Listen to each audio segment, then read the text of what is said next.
초신자들이 궁금해하는 것 중에 하나가 복음서에 대해서 궁금해합니다. 왜 예수님은 한 분이신데 복음서는 4권이 있는가? 한 분의 생애와 한 분의 사역에 대해서 그냥 한 권으로 압축해서 요약하면 될 텐데 왜 4권의 성경이 있는가? 4권의 복음이 있는가? 이 질문을 가지고 있는 거죠. 여러분, 만약 4권의 이 복음서가 내용이 동일하고 또 예수님을 바라보는 관점이 동일하다고 한다면 4권이 필요 없을 것입니다. 그러니까 4권의 이 복음서의 내용이 제각기 차이가 좀 있고 그리고 예수님을 바라보는 관점이 다르기 때문에 4권이 모두가 필요한 것이죠. 여러분, 그렇기 때문에 이 복음서 4권을 우리가 읽고 묵상하고 또 배울 때마다 항상 염두에 두어야 되는 것은 이 4권의 복음서를 3권을 공관복음이라 그러지 않습니까? 마태, 마가, 누가를. 그리고 요한복음은 별개로 떼어내가지고 공관복음과 다른 관점을 가지고 있다고 그렇게 보는 거죠. 그래서 오늘 우리가 2월, 3월, 4월 중순까지 우리가 요한복음을 묵상하게 되는데 이 기본적인 개요를 우리가 매 시간마다 조금씩 한꺼번에 다 하면 너무 많은 시간이 필요하니까 그래서 조금씩 개요에 대해서 살펴보고 본문으로 들어가도록 하겠습니다. 여러분, 이 요한복음은 공관복음과 차이가 나는 것을 오늘 한두 가지만 이야기를 한다고 한다면은 이 진술의 방법, 이 서술의 방식에 있어서 달라요. 그러니까 공관복음, 마태, 마가, 누가복음에서는 예수님에 대해서 그분이 하시는 사역들 또 그분이 가르치는 말씀들 이런 것을 쭉 나열을 합니다. 나열을 하면서 이런 말씀과 이런 가르침과 이런 사역을 하신다면은 과연 이분이 누굴까요? 이렇게 마치 독자에게 질문하듯이 해요. 그렇다고 한다면 요한복음은 진술 방식이 다르죠. 그래서 이 공관복음은 진술 방식이 귀납식이에요. 그래서 논리적으로 쭉 사역들을 논리적으로 진술을 해서 마지막에 우리에게 질문하는 거죠. 그렇다면 예수님이 누굴까요? 그렇다면 이분이 그리스도가 아닐까요? 이런 형태로 귀납법식으로 진술한다고 한다면 이 요한복음은 전혀 다른 거죠. 여러분, 요한복음은 첫 장에 딱 1장 1절부터 딱 들어가면은 이 태초에 로고스가 계시니 바로 로고스이신 우리 예수님, 바로 이 로고스인 우리 예수님은 하나님과 같이 계셨고 그리고 그분은 하나님이시고 그분이 창조하지 않는 것은 하나도 없고 그래서 예수님을 이 요한복음을 펼치자마자 그분은 로고스시고 그분은 창조시시고 그분은 그리스도시고 여러분 예수님의 신성에 대해서 딱 선포를 하고 시작하는 그래서 이것은 귀납법이 아닌 연역법 형식으로 논리를 진술하는 거죠.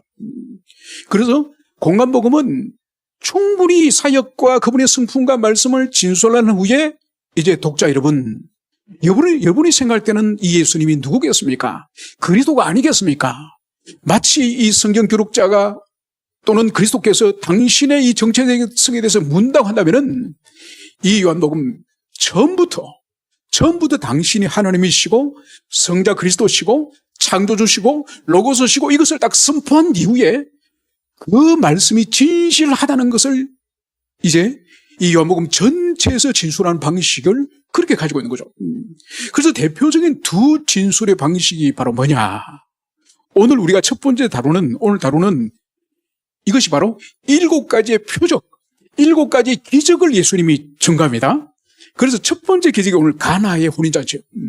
그래서 7가지 이 기적 표적을 통해서 이분은 초월적이신 하나님의 신성을 드러내신 사역이 바로 이 7가지 표적이다. 이것을 표적을 통해서 하나님 되심을 드러내신 거고 두 번째로는 예수님이 이 요한복음에서는 7번에 걸쳐서 나는 생명의 떡이다. 나는 세상의 빛이다. 나는 선한 목자다. 나는 양의 문이다. 나는 포도나무의 무려 7번씩이나 나는 뭐뭇이다. 이게 헬라어로 에고 에임이지 않습니까? 이거는 I am who I am. 그러니까 출애굽기 3장에 가면은 모세가 뜰긴 앞에서 이제 소명을 받고 이집트로 돌아가서 네 민족을 구해라. 요 하나님이 그러지 않습니까? 그때 모세가 하나님께 질문하죠. 그러면 도대체 내 동포들이 가서 누가 보내서 내가 왔다고 말할까요? 그 질문하니까 하나님이 뭐라고 하셨습니까? 나는 스스로 있는 자다. 여러분 이게 바로 에고엠이요. I'm who I am이에요. 나는 무엇이다. 여러분 나는 무엇이다. 이거는 성경의 구약 성경 전체에 걸쳐서도 이거는 요 하나님만이 당신을 호칭할 때 사용하는 이 문장 구조예요. 그런데 유대인들은 이 구약을 다 알고 있는 사람이지 않습니까? I am who I am. 나는 누구다. 나는 스스로 있는 자다. 이 문장 구조를 예수님이 이 요한복음에서 무려 7번씩이나 당신을 향해서 사용했다는 거예요. 여러분, 우리가 생각할 때는 예수님이 나는 선한 목자다. 나는 양의 문이다. 생명의 떡이다. 나는 세상의 빛이다. 우리에게는 그냥 성경의 그 의미가 다가오죠. 그죠? 여러분, 처음 예수님의 설교를 듣는 유대인들에게는 나는 세상의 빛이다. 나는 생명의 떡이다. 이것이 얼마나 큰 충격이고 혼돈으로 다가오는지 모릅니다. 왜냐하면 구약에서 여호와 하나님만이 사용하는 그 언어를, 그 문장 구조를 예수님이 그것을 사용하니 바리새인과 서기관들은 거의 충격적.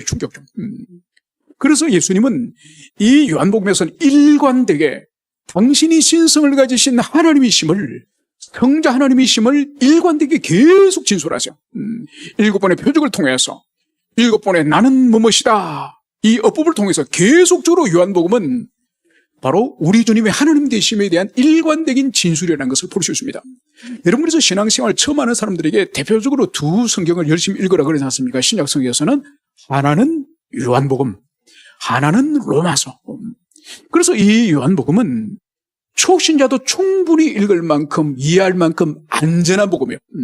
명쾌하기 때문에 이 혼돈스러울 것이 없습니다. 명쾌하기 때문에 안전한 복음이고, 그렇지만은 이 요한복음은 신약 성경 27권 가운데서 구약을 가장 많이 암시하고 있는 한 권의 책을 꼽으라고 한다면은 마태복음이 아니고 이 요한복음이에요. 그래서 이 요한복음, 구약의 그 풍부한 진리를 가지고 있는 사람들에게는 이 요한복음은 그 진리의 깊이가 얼마나 깊은지 몰라요.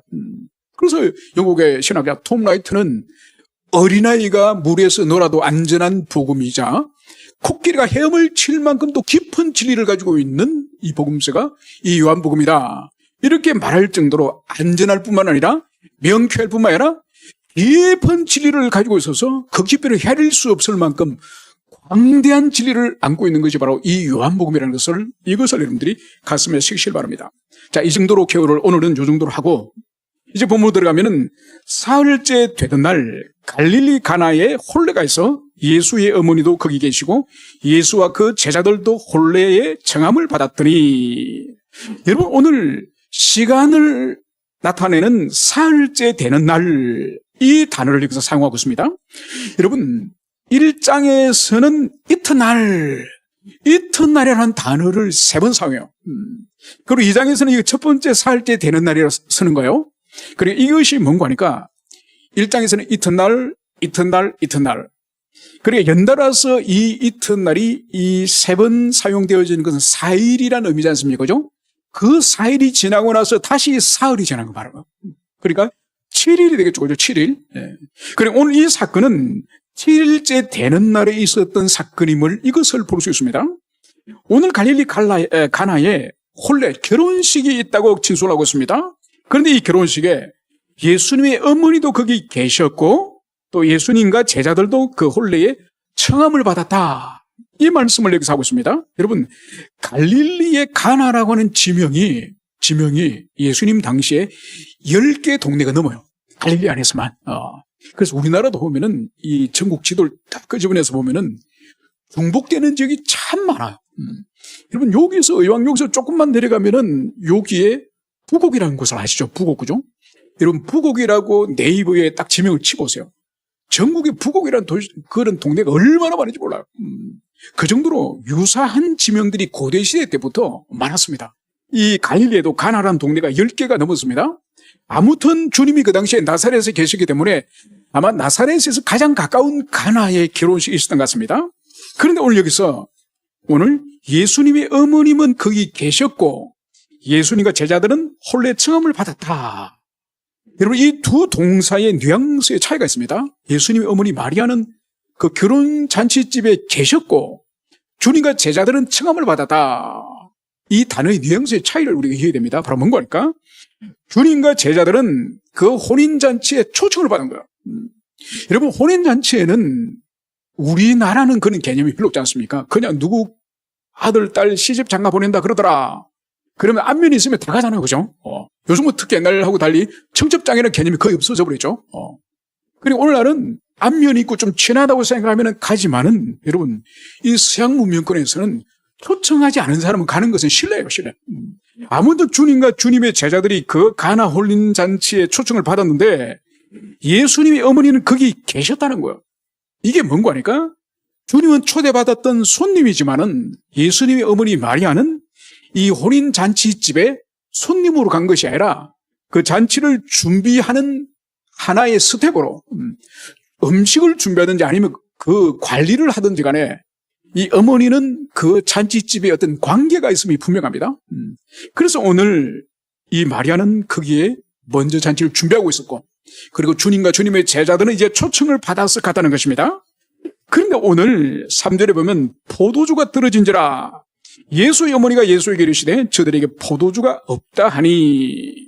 여러분, 잔치집에 포도주가 떨어진 거예요. 여러분, 포도주는 지금 우리 문화권에서 포도주와 예수님 시대 때 포도주의 개념은 완전히 다르죠. 그죠? 우리 문화권에서는 오늘날 와인이라고 한다면 밥 먹고 한잔하는, 또 와인바 가서 이렇게 폼 잡는 그런 정도지만은 예수님 시대 때 이 포도주는 이것은 이 물이요, 물. 그래서 포도주 그대로 마시면은 진하기 때문에 물을 희석해가지고 그래서 음식을 먹고 음료수를 마시듯이 그렇게 마신 거죠. 특히 여러분, 이 포도주는 잔치집에 있어서는 더욱더 중요한 거죠. 단순히 물을 넘어서서 이 혼인 예식에 있어서는 기쁘고 축하하는 그 분위기를 흥을 돋구는 데 있어서 이 포도주는 반드시 인간의 이 내면을 들뜨게 하고 이 인간을 흥분시키기 때문에 이것은 반드시 필요한 거죠. 그런데 문제는 포도주가 떨어졌다는 거예요. 여러분, 왜 포도주가 떨어졌는지는 오늘 요한은 기술하지 않습니다. 포도주 준비 자체를 적게 했는지 아니면 준비한 음식보다가 손님이 너무 많이 왔는지 그것은 알 수가 없지만은 포도주가 떨어진 거예요. 이건 아주 곤란한 문제를 불러옵니다. 단순히 음식 하나가 떨어진 것이 아니라 이 잔치 전체의 연회의 흥이 깨질 뿐만 아니라 심지어 잔치 자체를 여기서 멈추고 다 헤어져야 되는 그런 상태까지 가는 것이 바로 이 포도주가 떨어진 거예요. 여러분, 우리나라는 오늘날 결혼식 마치고 뷔페 가서 한 그릇 먹고 다 집으로 돌아가지 않습니까? 팔레스타인의 이 혼인 예식은 그러잖아요. 보통 혼인 예식을 하기 전에 복음서에서도 우리 예수님께서 이 슬기로운 이 5 처녀 비유를 말씀하시면서 이 신랑을 맞이하는 장면이 나오지 않습니까? 거기서 볼 수 있는 것처럼 이 약혼을 먼저 합니다. 약혼을 1년 전에 보통 하고, 그리고 이제 신랑이 1년 동안 뭘 하는 거니까 이제 새로 신부를 데리고 오면은 함께 살 집을 마련해요. 보통 자기 아버지 집 옆에 이렇게 집을 새로 준비를 하는 거죠. 그러고 나서 뭘 하는 거니까 잔치를 할 경우에 먹게 될 포도주나 음식을 준비해요. 그래서 오늘날 우리가 뷔페 시켜가지고 한 그릇 잘 먹고 가면 되지만은 여러분, 여기는 이 문화권에서는 잔치는 혼인잔치가 시작되면 대문을 걸어 잠그고 짧게는 일주일, 길게는 2주를 해요. 2주. 그것도 온 동네 사람이 다 모이는 축제예요. 여러분, 온 성읍의 동네 사람이 다 모여서 일주일 또는 2주일을 먹고 그렇게 즐기려고 하려면은 얼마나 많은 혼례의 그 음식을 준비해야 되겠습니까? 그래서 신랑이 약혼하고 1년 동안 집 준비하고 잔치 음식 준비하고 이게 1년 동안 준비할 거예요. 그런데 오늘 음식이 이 포도주가 떨어졌다는 거예요. 그런데 이 포도주가 떨어졌는데 오늘 예수님 어머님이 올랐습니다. 그래서 어머님이 예수에게 이르시되 저들에게 포도주가 없다 하니.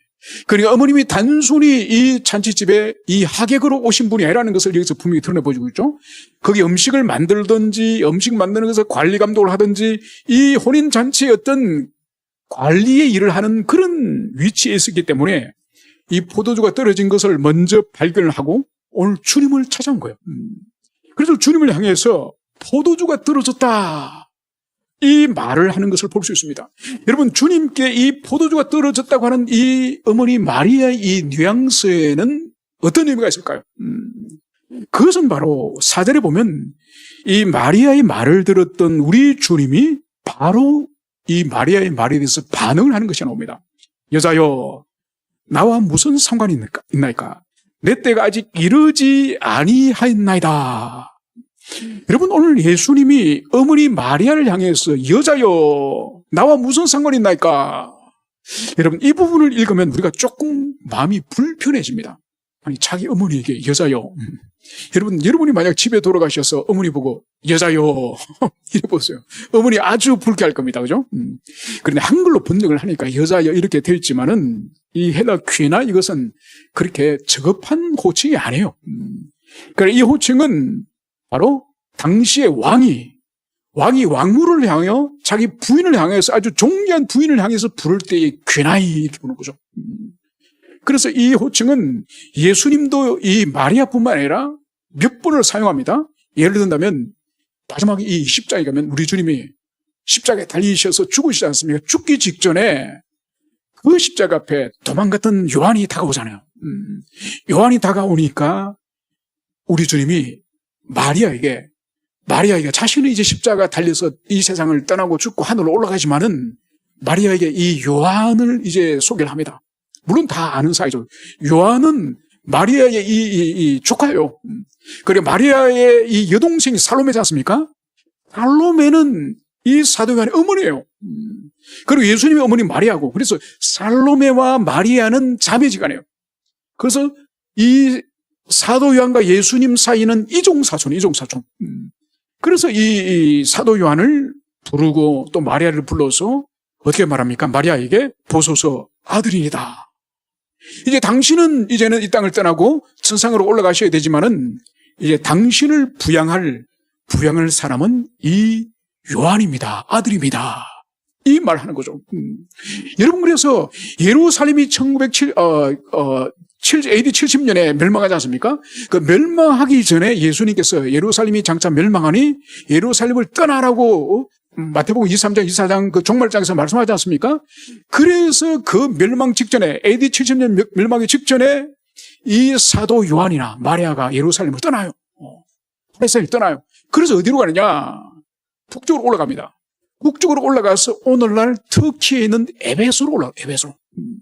그래서 에베소에 가면은 마리아의 집이라고 있습니다. 그래서 우리 개신교 신자들은 에베소를 성지 순례를 가면은 그냥 에베소 교회라든지 에베소 거기 틀을 둘러보지만은 마리아의 집은 가지 않아요. 근데 마리아의 집은 가톨릭 신자들은 성지 순례 에베소 가면 반드시 마리아의 집을 가는 거죠. 마리아가 죽을 때까지 그 집에 살았거든요.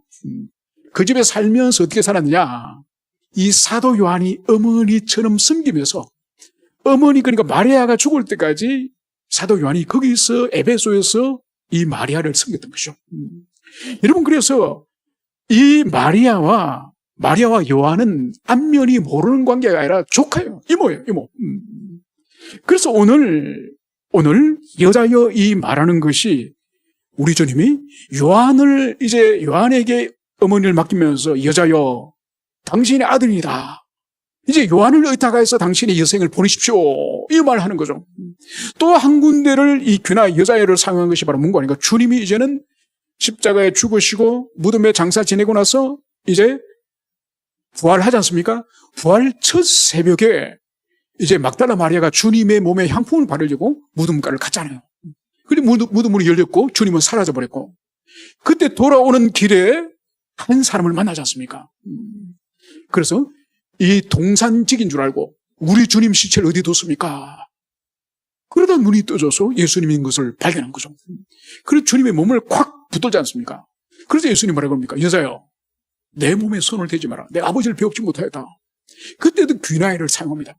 그래서 여기서 여자애라고 하는 이것은 예수님의 무례함을 보여주는 것이 아니라 예수님이 육신의 어머니지만은 그 어머님에 대한 이 공경의 언어를 사용했다는 이것을 볼 수 있습니다. 그러면서 나와 무슨 상관이 있나이까?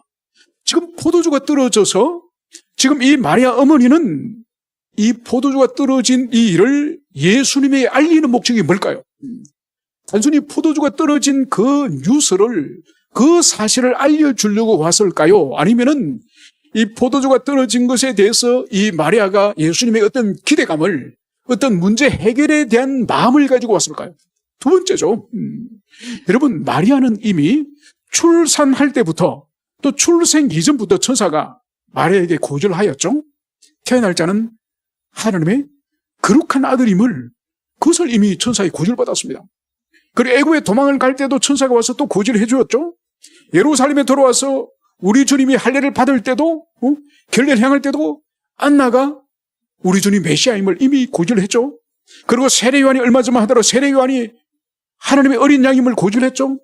그래서 이 마리아는 우리 주님이 평범한 사내 아이로 태어난 것이 아니라 우리 주님은 출생과 잉태와 성장 모든 과정 가운데 그분은 그리스도시고 그분은 메시아이시고 그분은 초월적인 능력을 가지신 분이라는 것을 마리아는 알고 있었던 거예요.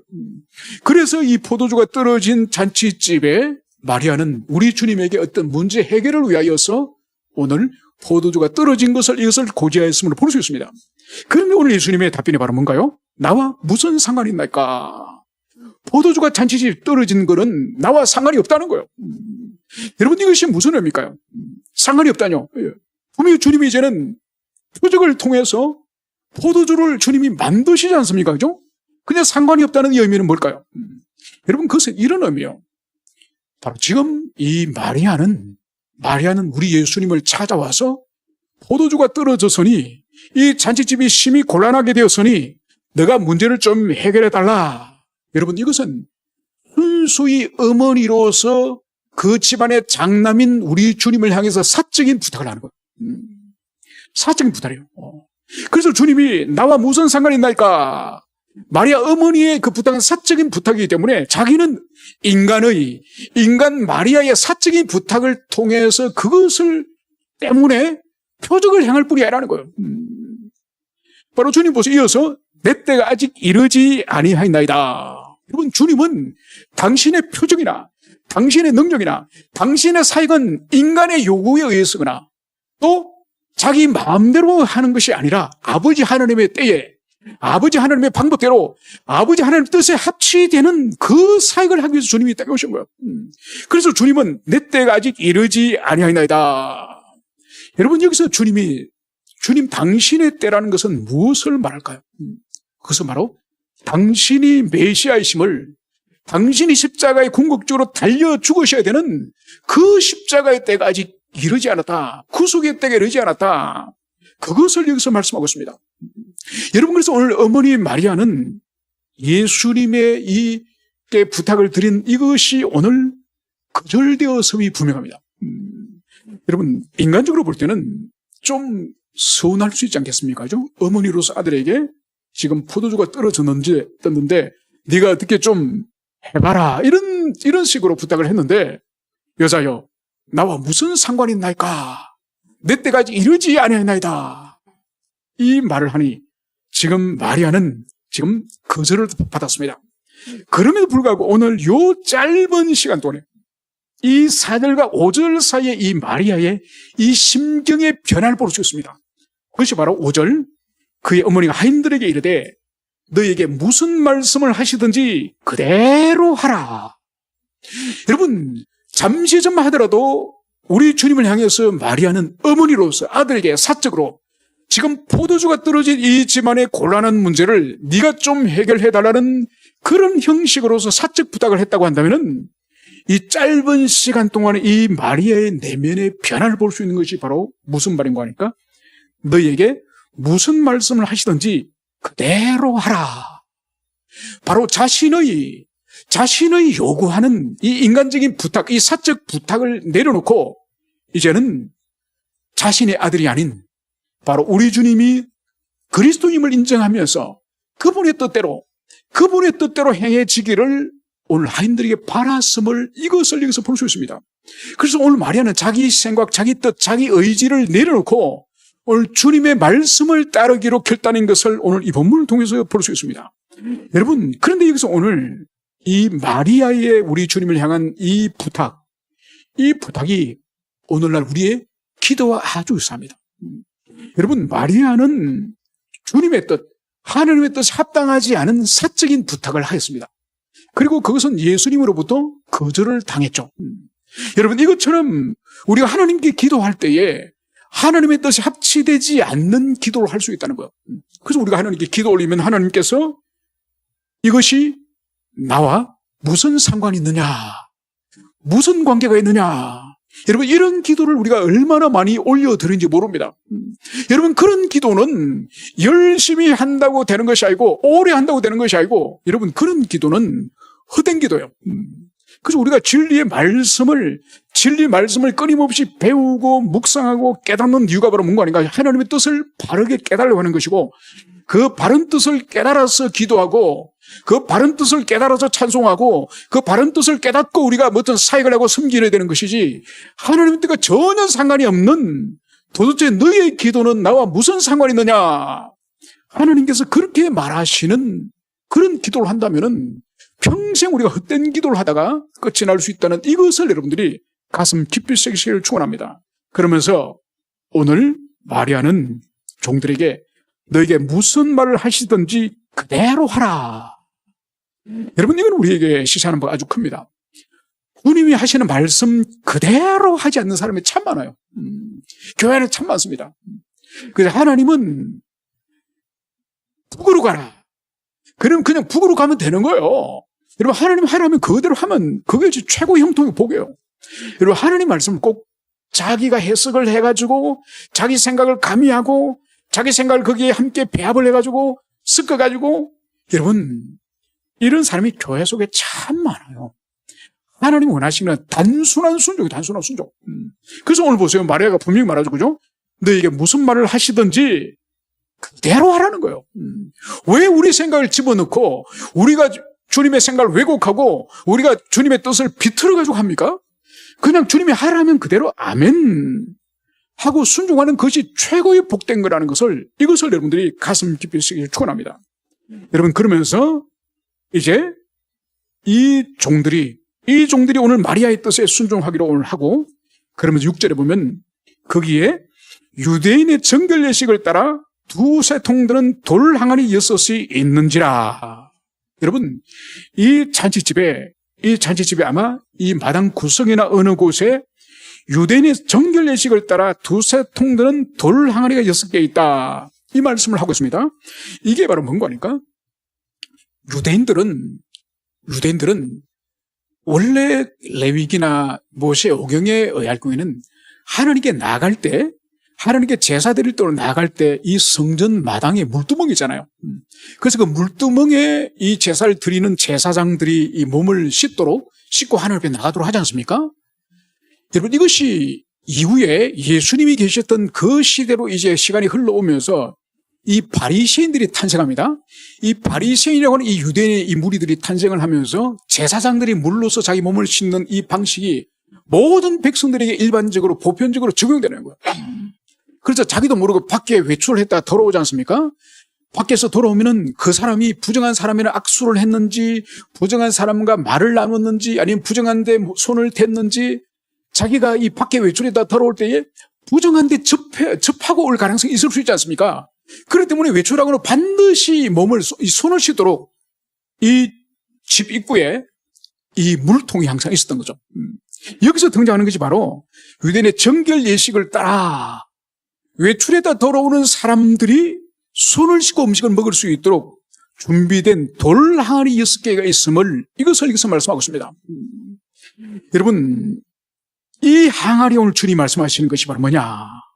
물을 채우라 하신즉 아기까지 채우니. 여러분, 어머니 마리아는 예수님이 무슨 말씀을 하시든지 그대로 하라고 그렇게 말을 했죠. 그리고 주님은 항아리 물을 채우라 이렇게 명령을 하니까 이 종들이, 하인들이 어떻게 했습니까? 아기까지 채우니. 아기가 어딘가요? 이 항아리의 이 꼭대기 차고 넘칠 만큼까지 가득 채운 것을 말합니다. 그래서 마리아의 말을 따르거나 우리 주님의 말씀을 따를 때에 이 하인들은 온전한 순종을 하였음을 볼 수 있습니다. 여러분, 그렇지만은 여기서 오늘 보여주는 이 두세 통드는 이 돌 항아리가 의미하는 이 의미가 뭘까요? 여러분, 지금 이 돌 항아리 지금 텅 비어 있습니다. 이 비어 있는 6개의 항아리. 여러분, 6은 히브리인들에게 좋은 숫자가 아닙니다. 우리에게도 6이 그렇게 좋은 숫자가 아니지 않습니까? 물론 4를 더 싫어하죠. 그래서 엘리베이터도 보면 4층이 없지 않습니까? 그래서 이 돌 항아리 6개, 이 불완전한 6개, 이것은 그 시대의 유대교를 말하는 거예요. 하나가 더 있으면 7이어서 완전한 수가 될 텐데 완전한 수에 이르지 못하는 이 여섯의 이 돌 항아리, 이 항아리는 그 시대의 유대교, 그 율법은 지키고 율법의 무거운 짐은 지고 있지만은 사랑과 생명과 이 기쁨이 없는 이 유대교의 무거운 이 율법의 짐을 상징하는 것이 바로 이 돌 항아리 여섯이 그것을 말하는 거야. 그리고 이 집에 지금 포도주가 끊어져가지고 포도주가 없어져가지고 이 잔치집이 흥이 깨어진 이것 또한 그 시대의 유대교. 바로 하나님을 향한 진정한 경외와 하나님을 향한 사랑도 없고 그리고 그 유대교에 참여하는 사람들의 기쁨과 그 희락이 없는 무거운 율법의 멍에만 쥐고 있는 그 상태가 바로 잔치집에 이 포도주가 떨어진 그 현상과 그리고 항아리 6개, 이 빈 돌 항아리 6개, 이 모습이 바로 주님의 시대의 유대교의 생명 없는 그 모습을 상징하는 것이라 볼 수 있습니다. 그런데 오늘 이 사람들이 아기까지 이 항아리 6에 물을 가득 채웠습니다. 그러면서 오늘 주님께서는 이제 떠서 그 항아리 물을 떠서 연회장에 갖다 주라. 이 연회장은 그날 잔치 전체를 관리 감독하는 그런 역할을 맡은 사람입니다. 그래서 연회장은 항상 그 잔치집의 모든 음식을 맛을 보고 모든 음식의 분배라든지 그것을 전체 지휘하는 사람이 연회장입니다. 그래서 지금 포도주가 떨어졌기 때문에 급히 주님이 만드신 이 포도주를 연회장에 갖다 줘서 맛을 보게 하는 거죠. 그래서 갖다 주니 어떤 일이 벌어졌습니까? 바로 연회장은 물로 된 포도주를 맛보고도 어디서 났는지 알지 못하대. 그리고 하인이 가져왔으니 맛은 보고 있지만은 이것을 어디서 구해왔는지는 연회장도 모르는 거예요. 그러면서 물 떠온 하인은 알더라. 하인은 항아리에서 떠왔으니까 하인 본인은 알겠죠? 그러면서 연회장이 이제 신랑을 부릅니다. 신랑을 불러서 말하되 사람마다 먼저 좋은 포도주를 내고 취한 후에 낮은 것을 내거늘 그대는 지금까지 좋은 포도주를 두었도다. 여러분, 그 시대에 여러 날 동안 잔치를 하니까 처음에는 술이 안 취했을 때는 좋은 술을 냅니다.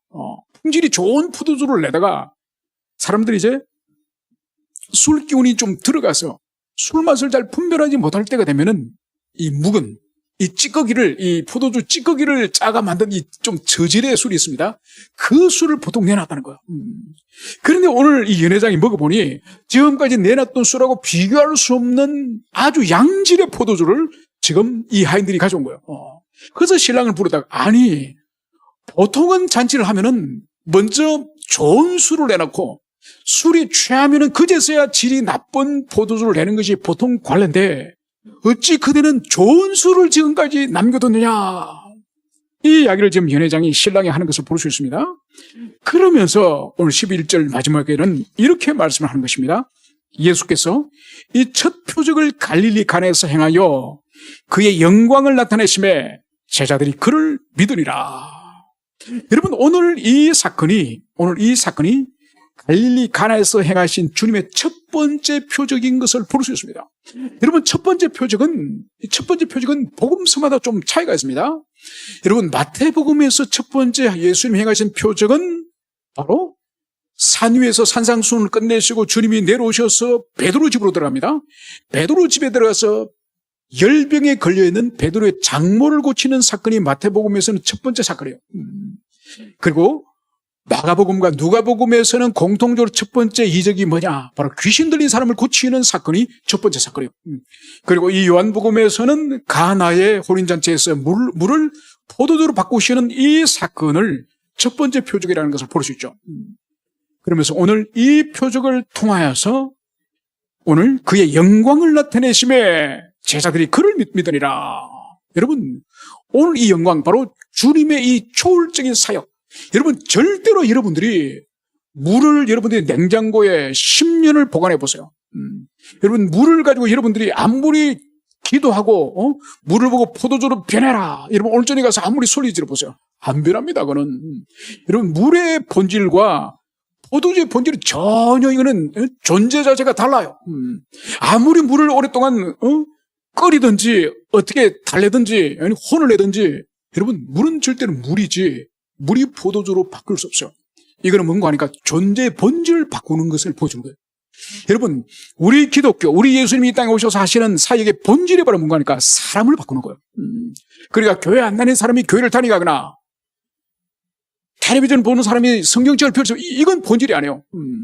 이것을 하기 위해서 예수님이 오신 것이 아니라 오늘 주님이 하시는 사역, 물을 가지고 물과는 전혀 다른 포도주로 바꿔버리듯이 존재의 본질을 바꾸는 것처럼 바로 주님이 이 땅에 오셔서 복음을 깨닫고 그리스도 예수를 믿고 그러면 인간의 존재 본질이 바뀌어지는 거예요. 그 본질이 바뀌어지는 키가 크거나 얼굴이 예뻐지는 육신을 말하는 것이 아니라 우리의 내면에 있는 죽었던 영혼이 살아나고 그 영혼이 하나님을 사랑하게 되고 그 영혼이 하나님을 두려워하게 되고 그 영혼이 이웃을 사랑하게 되는 이 본성을 바꾸는 이것이 바로 예수님이 오셔서 하시는 사역이에요. 그래서 옛날에는 절대로 하나님을 사랑하지 못하고 이웃을 사랑하지 못하고 이웃을 용서하지 못하고 내 자신이 이 세상의 우주의 중심으로 살아가던 그러한 인생이 물이 포도주로 변화되듯이 완전히 그 존재가 변화되는 거예요. 이 일을 하기 위해서 주님이 이 땅에 오셨음을 그것을 보여주고 있습니다. 그래서 바로 이 표적을 통해서 오늘 제자들은 그를 믿더라. 예수님을 믿더라. 여러분, 그래서 예수님은 이 복음서 안에 얼마나 많은 표적을 기록하고 있습니까? 그래서 심지어 그 많은 표적을 다 기록을 해서는 책을 이 세상에 둘 곳이 없더라. 이렇게 말씀이 기록될 정도로 얼마나 많은 표적을 행하셨습니까? 여러분, 주님이 표적을 행하시는 목적이 뭐라고요? 그 표적을 보고 바로 우리 주님은 그리스도시요 하나님이심을 믿도록 하기 위하여서 이 표적을 행하신 것임을 이것을 볼 수 있습니다. 여러분, 그래서 수많은 표적을 주님이 행하셨지만은 어떤 사람을 예수님을 믿는가 하면은 그 표적을 보고도 예수를 믿지 못하는 사람이 있습니다. 여러분, 그래서 표적 자체가 믿음을 주는 것이 아니에요. 표적을 통해서 자기 속에 있는 편견을 없애고 자기 속에서 그분을 예수 그리스도를 믿고자 하는 이 선택, 이 의지, 여러분, 이것이 없으면 절대로 불가능한 거예요. 아무리 많은 표적을 보더라도 표적이 절대로 믿음을 저절로 불러일으키지 못한다는 것을 이것을 여러분들 굳세게 믿으시고 주님이 주시는 표적, 우린 직접 현장에서 보지 않았습니다. 그런데 현장에서 본 사도들이 이 성경 속에 풍부하게 기술하고 있습니다. 우리는 이 말씀을 읽고 말씀을 깨닫고 말씀을 통해 주님의 표적을 믿는 거예요. 현장에서 우리가 보고 믿는 것이 아니라. 그래서 여러분들이 이 많은 주님의 표적을 통하여서 여러분들이 주님이 그리스도이심을, 주님이 하나님이심을 더 믿는 믿음이 견고해지기를 축원합니다. 함께 우리 기도하시겠습니다.